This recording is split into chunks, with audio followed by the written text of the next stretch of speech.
Good day to everyone. Thank you for the invitation to share to the students. So my talk is about the archaeology of food and food waste in the Philippines and Southeast Asia.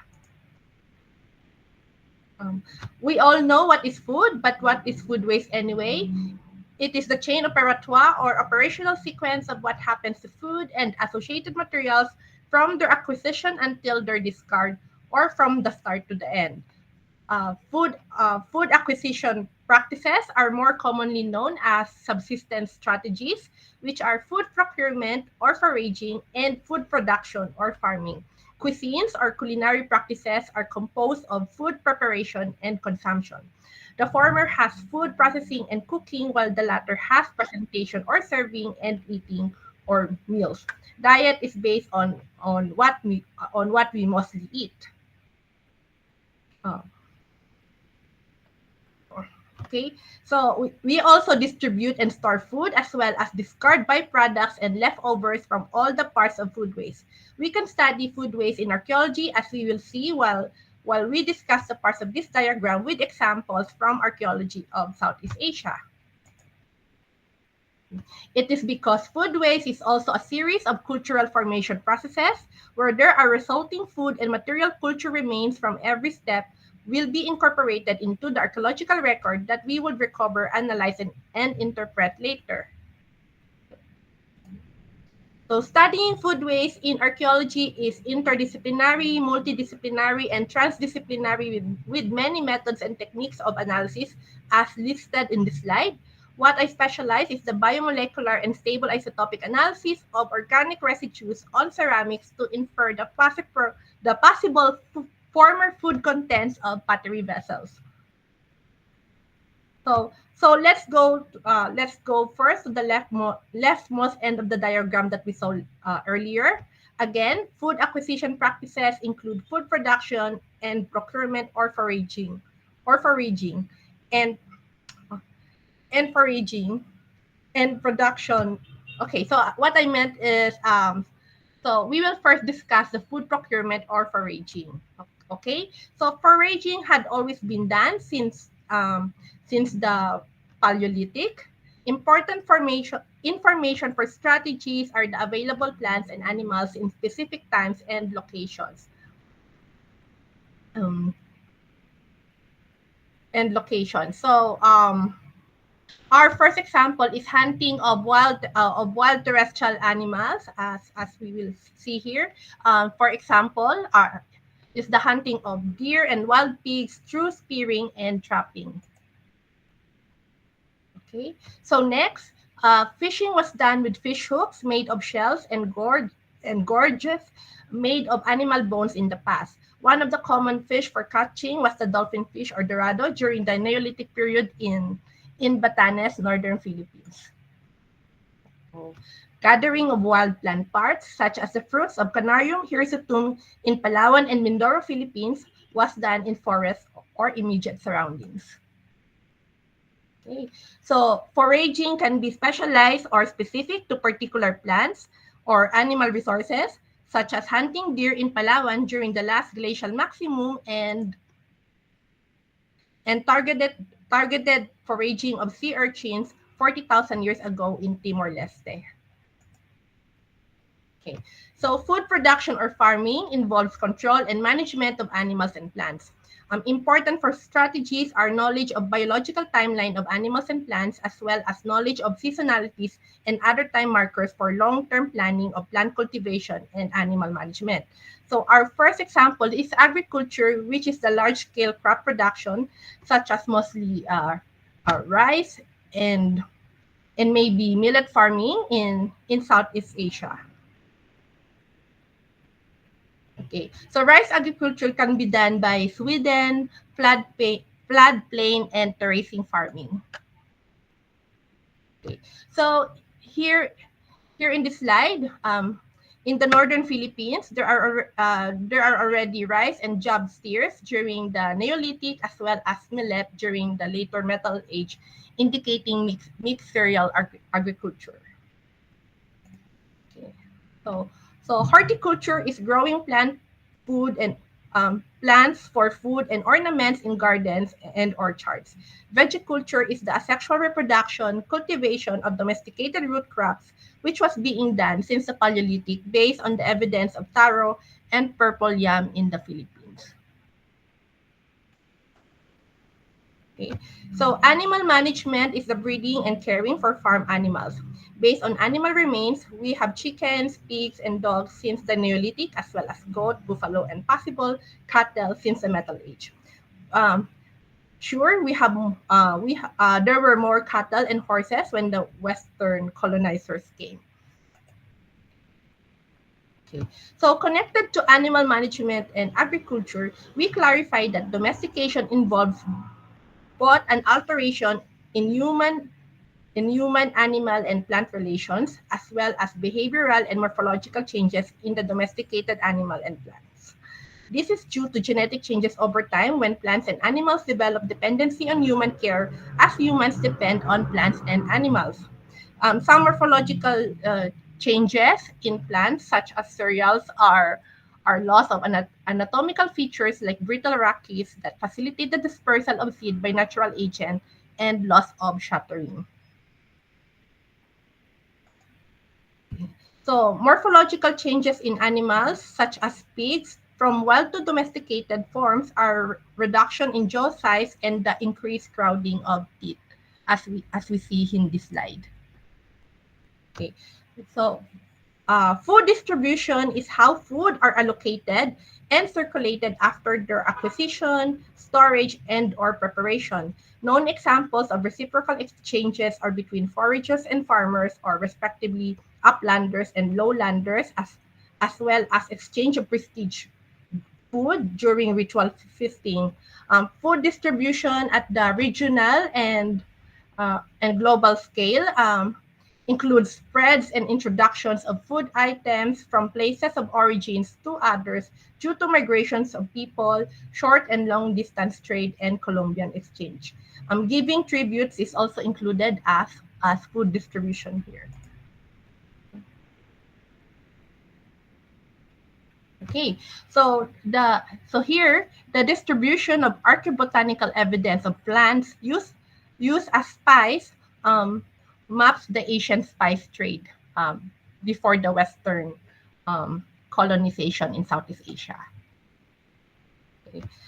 So after we acquire the food, we need to prepare them, process and cook before consumption. Among the food processing practices involve cereals. Uh, um, uh, the examples are shown by the remains of rice found as temper on pottery are from preliminary rice processing, such as threshing to remove the husk. Pounding cereals with the use of mortar and pestle involves striking force to reduce them into flour. Grinding cereals with the use of grinding slab and roller stone involves friction force instead. Okay. Breaking of molluscan shells with igneous pebbles used as hammerstone to extract the meat was done in Bubugwan Rock Shelter, Ilin Island, Mindoro, Philippines.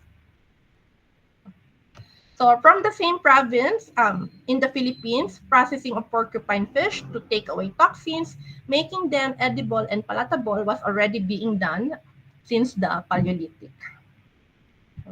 Butcher, okay, so butchery and processing, filleting and drying of fishes, especially dolphin fish, during the Neolithic in the Philippines can also be demonstrated by the cut, chop, and scrape marks on fish remains from Anaro, Sabidugdun, and Pamayan sites in Batanes Islands. The processing methods are similar to the ones being done today also in Batanes. Okay. Here, the archaeological evidence of making kinilaw by soaking the meat in an acidic liquid during the pre-colonial Philippines are the recovered tabon-tabon fruit habs or Atuna racemose, which is the souring agent. So the fruit was squeezed for the acidic liquid and associated fish bones from 10 to 13th century AD or 9 to 12th century AD um, in a balangay or a wooden boat in in the site at the Butuan City, northern Mindanao. So the remains of the remains of the fish also has cut marks or and scrape marks. So um, for making kinila, which is actually cooking with acid, although the meat is cooked by soaking in acidic liquid, this process is still food processing. So, the meat is cooked, by the way, due to the denaturation of protein by the acid. Okay, so for salt making and fermenting fish, possible archaeological evidence can be at the Upper Moon Valley, northeast Thailand, dated at the Iron Age. Okay, so examples of butchery or of animals for food are ubiquitous in ancient Southeast Asia.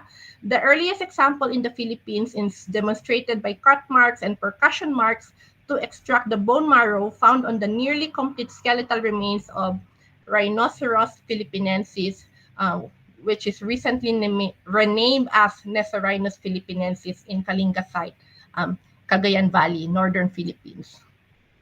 So, other examples of butchery were found in the faunal assemblages, such that of pig in Nagsabaran's Shalmidan site, northern Philippines. Okay, so cooking involves fire and or heat to transform raw food into its most edible state. Practices include boiling with direct heat, stewing, which you can have a dish with a sauce, steaming, frying, grilling, roasting, and baking. So um, so they are represented mostly by earthenware pots, stoves, and ovens, as well as associated features such as hearths or combustion areas. Of course, there are burnt marks in bones. So here are some fragments of cooking pots used to um, um, that we analyze for stable isotopes. They are from the Ifuga rice terraces. So our findings are they were used for uh, one one is for cooking root crops, and another one was for cooking a C4 plant. Okay. Um, Here are also some cooking paths involved in cooking that we analyzed for organic residue analysis.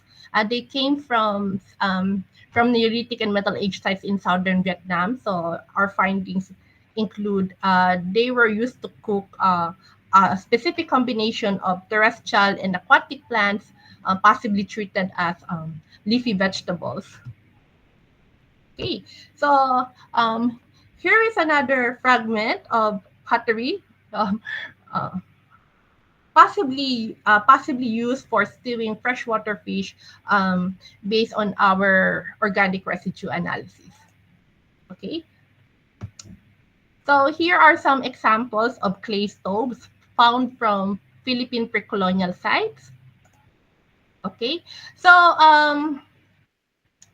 there is one work that says that there is a divide in terms of cooking cereals. So we are supposed to be in the steaming and boiling side, but was there really no baking in Asian Southeast Asia based on this map for cooking cereals? Um, However, okay, however, um, we actually have evidence of baking, not baking cereals, but baking bread from sago flour. Yeah, since pre-colonial times in the Maluku Islands in Indonesia.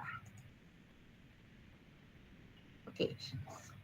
Uh, Food storage involves means of storing food for longer shelf life, future consumption, and food security. It is also an extension of food processing, such as fermentation. Large stoneware and porcelain jars found in several archaeological sites and shipwrecks are known to be storage containers for water, food, and non-food trade items. Some were probably used for preparation through fermentation of alcoholic beverages for ritual feasting. Okay. So, food consumption includes presentation or serving and eating of food. How the meal is presented also depends on the technology in terms of utensils, serving containers, whether made of ceramics, plant-based materials, and others, and furnishing. So, are we going to use tables and chairs or eat on the floor? Here are the ceramics used for serving food from archaeological sites. They represent how food was presented and served in ancient Philippines. And then meals are the actual acts of eating or incorporating food into our bodies. They are the, they are discussed they are discussed in archaeology as remains of meals or ritual feasting, betel nut chewing, preference of wild over domesticated animals, like dogs being treated as food or pet, preference for pelagic fishing in maritime areas um, like the one between northern Luzon and Taiwan, as well as um, if if domestic if domesticated food items started as luxury or ritual food before they became staple food. Okay. So diet, as we know, is what people have been eating in the long term, resulting from accumulation of meals eaten or long term consumption pattern. So they are best analyzed with the stable isotope analysis of human remains, because our diet are recorded in our bones and other body parts. So here here we have some studies that show the diversity of ancient diet in the Philippines and in Malaysia. Of course, there are other studies around. So, lastly, okay, yeah, we are at the end of the operational sequence. Food discard is done by disposing byproducts of food preparation, residues of consumption, or leftovers. Um, in the Philippines, at least, it has an abundance of ancient shell midden sites. Yeah, they are like modern landfills. Discard also includes pottery and house middens, repurposing of cooking pots as infant burial jars, as well as uh, um, earthenware and porcelain ceramics are containers of food offerings. So yeah, so I think the food that we offer, we already discard the food because normally we don't eat them. Okay, so I Thank you so much. oh, you know, not yet. Okay, la. So I am ending with the advocacy of interpreting archaeological research as a study of past food waste. It is high time to revisit the archaeological record from this point of view. It is because food is related to culture and social organization in different places and times. Nutritional, economic, and belief systems and other factors can influence the preparation and consumption of food. We can also inform social differentiation, political economy, and differential social relations in complex societies. Lastly, food is related to social diversity and identity, where different diet and practices means different social groups and identities. So thank you very much. Maraming salamat and good day again.